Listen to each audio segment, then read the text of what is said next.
Como é o inferno? O conceito de inferno detalhado na Bíblia tem sido objeto de intriga, debate e contemplação por inúmeras gerações. Em sua essência, o inferno é frequentemente entendido como um lugar ou estado de punição após a morte. Como é o inferno? O que diz a Bíblia Sagrada sobre como é o inferno? Sejam bem-vindos a mais um vídeo do canal Senhor Deus. Neste momento, refletiremos profundamente sobre a vida após a morte, explorando os ensinamentos da Bíblia e esclarecendo mistérios que intrigam a humanidade ao longo dos tempos. O que isso realmente nos revela sobre a vida após a morte? Se este conteúdo lhe interessa, peço que você se inscreva no canal e ative as notificações, por favor, e não perca nenhum de nossos próximos vídeos. A Bíblia frequentemente menciona que o inferno está queimando. Apocalipse capítulo 20 versículo 10, diz: "E aquele que os enganava, foi lançado no lago de fogo e enxofre, onde também estão a besta ou anticristo e o falso profeta e serão atormentados dia e noite para todo o sempre." Será que o castigo eterno é realmente o que aguarda os perdidos? A resposta é sim, as palavras usadas deixam pouco espaço para dúvidas. O grego não poderia ter expressado isso com mais força ao mencionar o dia e a noite, na frase para todo sempre, que significa literalmente até todo sempre. Sabia que a palavra inferno tem sua origem na antiga tradução grega do termo hebraico o Vale de Inom? Este era um lugar fora dos muros de Jerusalém que foi contaminado com a adoração de Moloque e sacrifícios humanos, fazendo com que fosse usado como aterro onde o lixo era queimado. O fogo ardente e os vermes que o infestavam faziam dele uma representação vívida e chocante do destino dos condenados. Este lugar também é chamado de Lago de Fogo em Apocalipse capítulo 20 do versículo 13 ao 15, onde a morte e o Hades, o reino dos mortos, são lançados no Lago de Fogo. Esta é a segunda morte. O Lago de Fogo, a separação eterna de Deus, e se o nome de alguém não for encontrado escrito no livro da vida, será lançado no Lago de Fogo. A mensagem de Jesus foi clara: sabendo quão terrível é o inferno, qualquer sacrifício valeu a pena para evitá-lo. Portanto, não podemos pensar no reino de Deus apenas no contexto da recompensa, devemos também pensar em termos de sacrifício. Lugar de escuridão e desespero. O inferno também é descrito como um lugar de completa escuridão. Em Mateus capítulo 8 versículo 12 diz que alguns serão lançados fora, nas trevas onde haverá choro e ranger de dentes. Imagine estar em um lugar tão escuro que você não consegue ver nada e tudo que consegue ouvir são sons de tristeza e desespero. O uso de artigos definidos com choro e ranger enfatiza a natureza assustadora da cena. Você não passaria por isso, a menos que sentisse uma dor terrível. No inferno, há um perpétuo ranger de dentes. Isso é certo.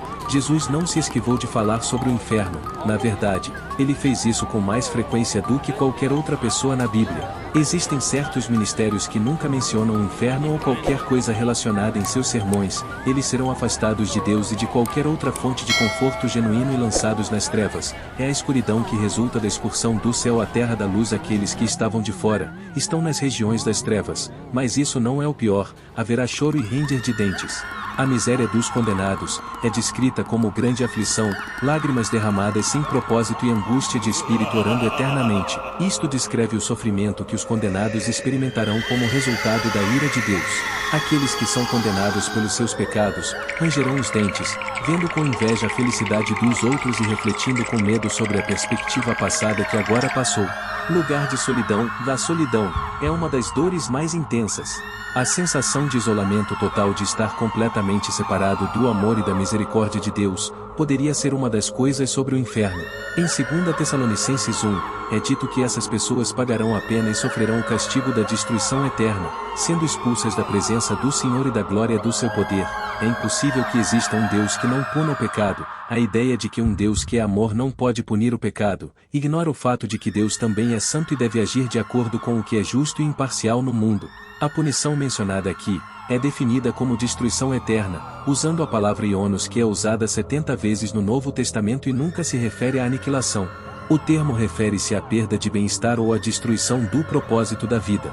Em Lucas, capítulo 5 e versículo 37, as garrafas às quais Jesus se refere foram destruídas, o que significa que não eram mais úteis. Eles ainda existiam, mas não podiam ser usados novamente. Porém, a presença do fogo não é a única coisa que caracteriza o inferno, é também a ausência de Deus. Em 1 João capítulo 1 e versículo 5, nos diz que o Deus é luz e nele não há trevas. Portanto, se a luz está associada à presença de Deus, as trevas estão associadas à ausência de Deus.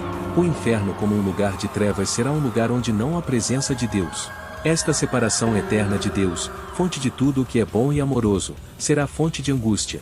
Lugar onde o verme nunca morre. Jesus também falou de vermes imortais, em Marcos capítulo 9 versículos 46 e 48, onde o verme não morre e o fogo não se apaga. Esta é uma imagem gráfica que enfatiza a duração eterna do castigo. Nos lixões do Vale de Enom, a carne era jogada fora e consumida pelos vermes. Aqui, Jesus utiliza essa representação para enfatizar o sofrimento no inferno. A palavra grega para verme nesta passagem, o contexto indica tormento eterno e angústia, lugar de separação eterna de Deus.